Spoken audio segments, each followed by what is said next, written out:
Hello, I'm Deborah Reed, Curator of Agriculture and the Environment at the Henry Ford, and I'm pleased to be part of this roundtable on climate, environment, and sustainability. I'm going to talk briefly about the effort by which farm museums can go green, and then think about objects as evidence of climate change and interpretation as a sustainable practice.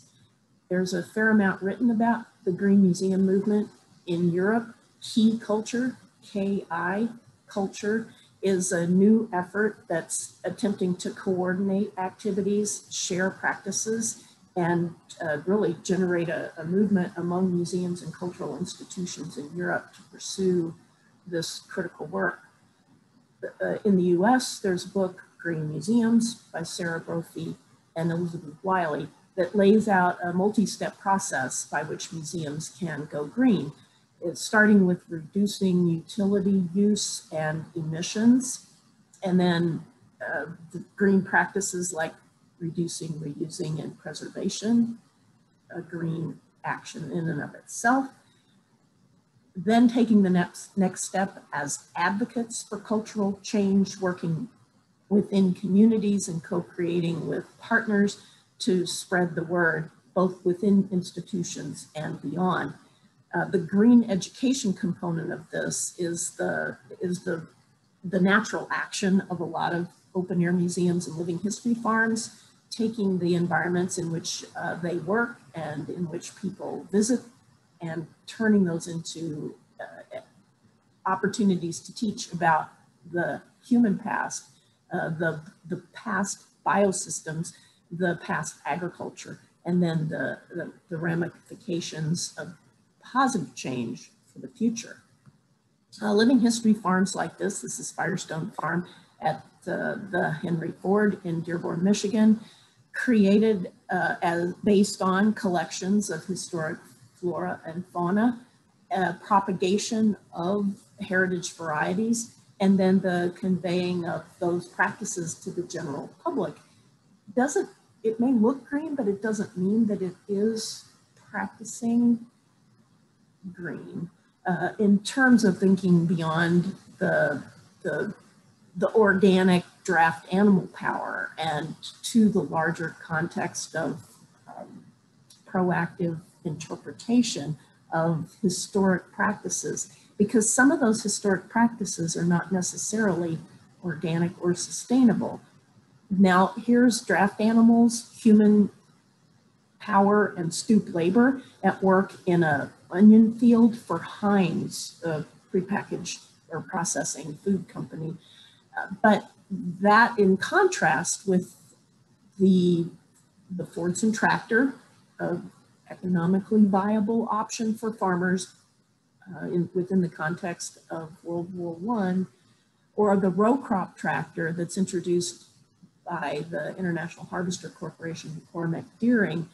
in 1920, late 24, early 25, these machines mark a significant change in the renewable energy use on the farm. And that change has helped bring about the Anthropocene, both in the ways that the materials in the planet, the iron ores and fossil fuels, are extracted and the void left, as well as the ways that these have lasting impressions on the planet's geological time. So these artifacts, both photographic and three-dimensional, can help educate the public about this more complex agricultural past. Just because it's a pretty picture of pears or an orchard historically doesn't mean that those were necessarily green practices or sustainable practices. So emphasizing that with a sprayer at work in an orchard and the little Caterpillar tractor model 10 was actually designed for use in orchards. So historic artifacts as evidence of climate change, both the destructive aspects of these technologies, as well as the ways that historic technologies, for example, the plow, can be a part of organic or sustainable production, when used within the context of soil science and draft or renewable energy. The process of interpretation, also think of it as a sustainable practice in that there's an experimental archaeology component to this, determining practices of the past that were based on draft animal power that relate to heritage crop production and heritage livestock husbandry, and composting as introduced in historic literature and then practiced at a time in the past and recreated for the edification of the public. So this is an introduction to farm museums, their potential as green institutions, establishing models for sustainable practices in the future,